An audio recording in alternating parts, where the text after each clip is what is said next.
Hello everyone, welcome back to Geeks for Geek School. In this video, we will continue our course that is Java for Kids. Today, we will start chapter number 3 that is Literals in Java. तो start करने से पहले हम देख लेते हैं कि हम एग्जैक्टली इस वीडियो में क्या पढ़ने वाले हैं. In this, first we will see what is literals, and in the second part we will see a program that is find cost of watermelon. So let's start. Before that, we will do a quick revision of what we have studied in the last video. We have seen variables and data type. Now we will quickly move to our IDE and see how we can write the data type in a coding form.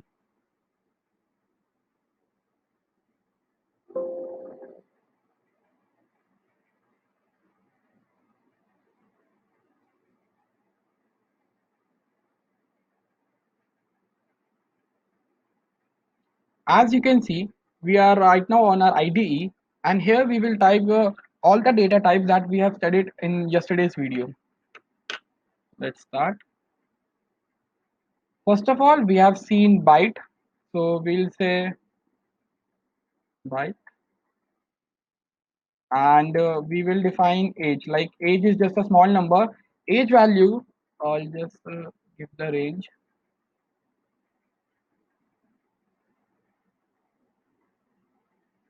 As we all know, byte की value range करती है -128 to 127.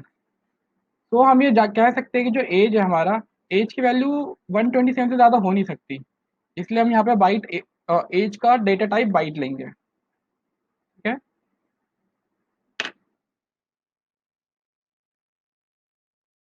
Equal to let's से 34. Then हम लेते हैं short. Short में हम लेते हैं one age one without any white space equal to let's say 55. मैं एक इम्पॉर्टेंट चीज़ जो शायद कल बताना भूल गया कि हम जब भी किसी वेरिएबल को डिफाइन करते हैं और हम एक से ज़्यादा वेरिएबल अगर लेते हैं तो हम उनका नाम सेम नहीं रख सकते. जैसे कि मैंने बाइट का नाम एज, वेरिएबल का नाम एज लिया है, एंड शॉर्ट डेटा टाइप में भी वेरिएबल का नाम एज लिया है. अगर हम इसको रन करते हैं तो हमें एक एरर आएगा. आप देख सकते हैं variable age is already defined in the method main, तो ये एरर शो करेगा. तो हम इसको डिफाइन कर देंगे शॉर्ट एज इक्वल टू 55. तो फर्स्ट सेंटेंस में हमारा बाइट हो गया डेटा टाइप, एज हो गया वेरिएबल नेम, एंड 34 होगी वैल्यू. इसी तरह सेकंड में हमारा शॉर्ट हो गया डेटा टाइप, एज वन हो गया हमारा वेरिएबल नेम, एंड 55 होगी वैल्यू. थर्ड पे हम आते हैं. थर्ड है int age two is equal to let's say 64. ये वही इंट हो गया हमारा data type. Age age two होगी हमारा वेरिएबल नेम, एंड 64 वैल्यू. अब हम नेक्स्ट पे जाते हैं जो है लॉन्ग, एंड हम देते हैं एज इक्वल टू लेट्स से 88. तो कल मैंने बताया था, एंड होपफुली आपको याद होगा, कि हम चारों ही चीज़ एक नंबर के लिए यूज़ करते हैं. बाइट सबसे छोटी नंबर के लिए और कम मेमोरी यूज़ के लिए, शॉर्ट उससे बड़ा, इंट हमारा स्टैंडर्ड है, एंड लॉन्ग अगर बाय चांस कोई वैल्यू हमारी इंट के रेंज से भी ऊपर आती है तो हम लॉन्ग यूज़ करते हैं. तो एक सबसे इम्पॉर्टेंट चीज़ कि हम बाइट शॉर्ट और इंट के लिए कुछ भी प्री डिफाइन यूज़ नहीं करते हैं, बट जब भी हम लॉन्ग यूज़ करते हैं तो हमको डिक्लेयर करना पड़ता है कि हम लोग लॉन्ग स्टेटमेंट यूज़ कर रहे हैं. तो जैसे कि हम यहाँ पे फ़ोन नंबर लिखते हैं. मान लीजिए फ़ोन नंबर है. ठीक है. तो ये हमारे इंट के रेंज से बाहर है. अगर हम इसको रन भी करेंगे तो एरर देगा, इसलिए हमको इससे पहले इसे डिफाइन करना होगा कि ये लॉन्ग है. उसके लिए हमको एल लिखना होगा लास्ट में. हम स्मॉल एल या कैपिटल एल कुछ भी लिख सकते हैं. तो मैं एक बार दिखा दूँ. अगर हम लॉन्ग यूज़ करते हैं तो हमको एल लिखना पड़ेगा लास्ट में डिफाइन करने के लिए कि कंपाइलर समझ पाए कि ये लॉन्ग में है। और बाकी तीन ये बाय डिफ़ॉल्ट इंट में यूज़ हो जाते हैं, इसके लिए हमें कुछ डिक्लेयर नहीं करना पड़ता है। अब हम आगे चलते हैं। नेक्स्ट इसके बाद हमने देखा था फ्लोट, तो हम देते हैं फ्लोट एज। एज तो डेसिमल में नहीं हो सकती है, तो हम यहाँ पे ले लेते हैं wait, let's say 74.5। And again हमको फ्लोट डिक्लेयर करने के लिए लास्ट में एफ लिखना पड़ेगा, स्मॉल एफ या कैपिटल एफ, कुछ कुछ भी चलेगा। एंड देन आता है डबल, और डबल भी हम दे देते हैं weight one equal to let's say 24.00050 454। And इसमें हमको लास्ट में डी डिक्लेयर करना पड़ता है। तो आप एक बार देख लीजिए, फ्लोट के लिए लास्ट में एफ, और डबल के लिए लास्ट में डी, लॉन्ग के लिए लास्ट में एल। तो इस तरह से डबल हमारा डेटा टाइप हो गया, वेट वन हमारा वेरिएबल नेम हो गया, एंड ये वैल्यू हो गई। सेम डेट फ्लोट एक डेटा टाइप, वेट हमारा वेरिएबल हो गया, एंड ये वैल्यू हो गई।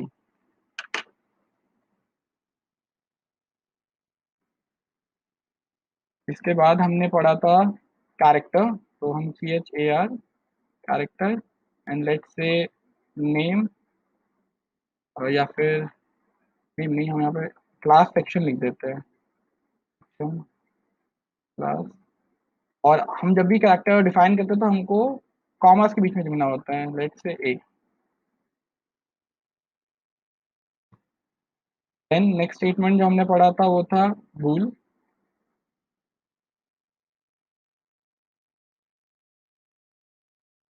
बुलियन। एंड उसके लिए हमने लिखा था यहाँ पे लेट्स से बुलियन ए कर देते हैं, वेरिएबल का नाम ए हो गया, एंड इसको हम डिक्लेयर कर देते हैं ट्रू। तो इस तरह से हमने टोटल 8 अपने data type byte, short, int, long, float, double, character and boolean को डिफाइन कर दिया है। अब इसके बाद हम इसको प्रिंट करके देखते हैं। सपोज दैट हम system dot out dot print L, हम यहाँ पे बाई चांस अगर प्रिंट करना चाहते हैं, लेट्स से हमको अपनी एज थ्री जो लॉन्ग डेटा टाइप है उसको प्रिंट करना है, तो हम बस एज थ्री लिख देंगे। और हम इस लास्ट लाइन को अपना कमेंट आउट कर लेते हैं। कमेंट आउट के लिए डबल स्लैश, तो हम रन करके देखते हैं इसको।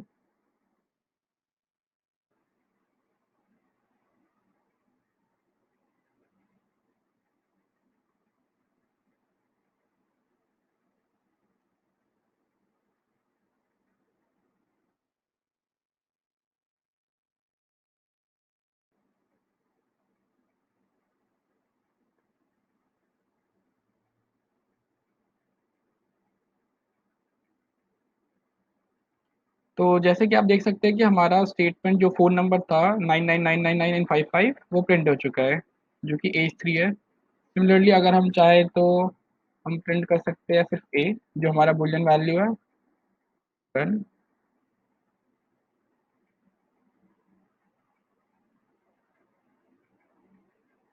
तो आप देख सकते हैं ट्रू वैल्यू प्रिंट हो गई है।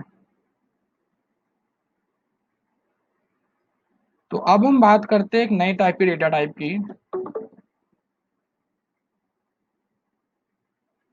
अगर हमको कोई भी एक कैरेक्टर सेव करना है तो हम कार का यूज़ कर सकते हैं, CHAR का।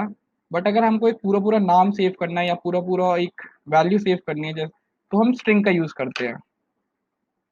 तो उसके लिए जैसे कि हमने लिखा है नेट,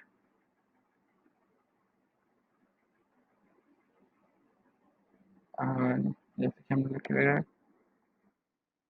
स्ट्रिंग, स्ट्रिंग हमारा डेटा टाइप हो गया, एंड हम वेरिएबल का नाम लिख देते हैं नेम इक्वल टू, हम यहाँ पे लिख देते हैं GFG टीम।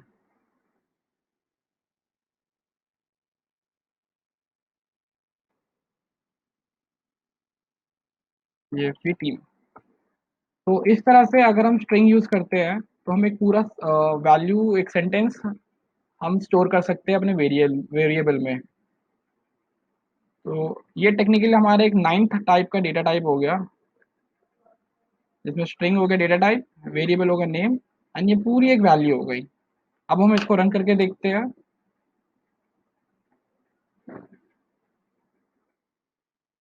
हम इसी लाइन को फिर से इसके नीचे लिखेंगे एंड हम इस बार प्रिंट करेंगे नेम। और देखते हैं।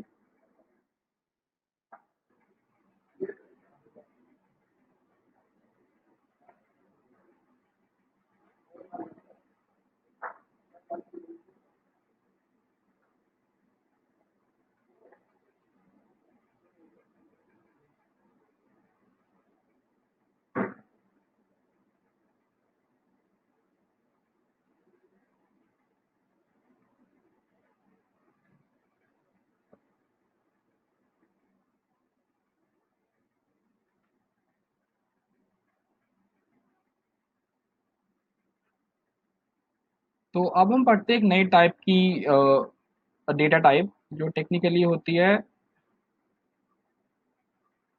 स्ट्रिंग। अगर हम कोई भी सिंगल कैरेक्टर को स्टोर करना चाहते हैं तो हम कैरेक्टर का इस्तेमाल कर सकते हैं, CHAR का। बट व्हाट इफ अगर हमको पूरा नाम, जैसे कि हमको GFG टीम, इस पूरे को स्टोर करना है, तो हम इसकी स्ट्रिंग की मदद से इसको स्टोर करते हैं। तो हम देखते हैं कैसे होता है। तो यहाँ पे हम देखते हैं स्ट्रिंग, स्ट्रिंग एंड स्ट्रिंग हमारा डेटा टाइप हो गया, एंड हम वेरिएबल का नाम देते हैं नेम इक्वल टू, हम डबल इन्वर्टेड कॉमर्स का बीच में लिखेंगे जो भी हमें लिखना है, जैसे कि GFG टीम सेमीकोलन। एंड अब हम प्रिंट स्टेटमेंट देंगे, system dot out dot println, and हम प्रिंट करेंगे नेम। एंड अब हम इसको रन करके देखते हैं। रन।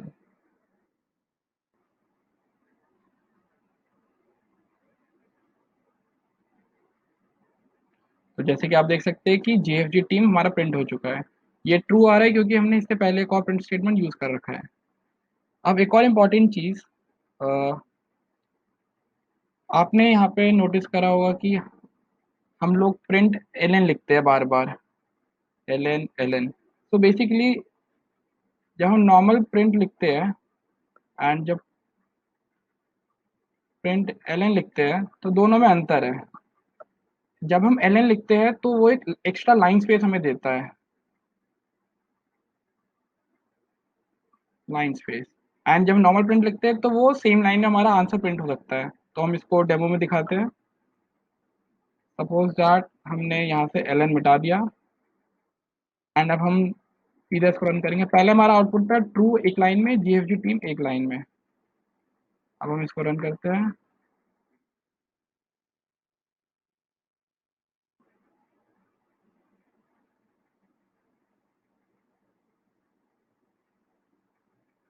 तो आप देख सकते हैं ट्रू और GFG टीम एक ही लाइन में आ चुका है। तो ये अंतर होता है प्रिंट में और प्रिंट एलएन में। अब हम अपने मेन टॉपिक की बात करते हैं कि लिटरल्स क्या होते हैं। हम जब भी एक वेरिएबल इनिशिएट करते हैं तो जो भी वैल्यू राइट साइड में होती है वो उसका लिटरल वैल्यू होती है। ये पूरा उसका, ये फ्लोट का लिटरल वैल्यू हो गया, ये ट्रू बुलियन का लिटरल वैल्यू हो गया।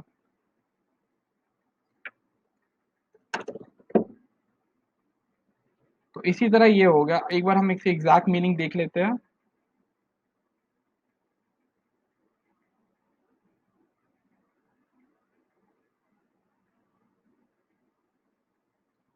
A constant value which can be assigned to a variable is called a literal।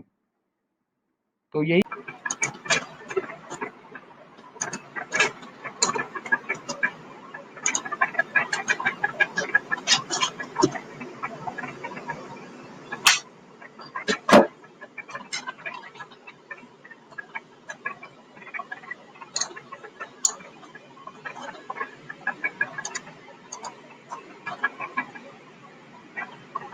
55 short data type की लिटरल वैल्यू है, 74.5 एफ हमारी फ्लोट की लिटरल वैल्यू है, एंड उसी तरह हमारा ए जो हो गया वो कैरेक्टर डेटा टाइप की लिटरल वैल्यू है।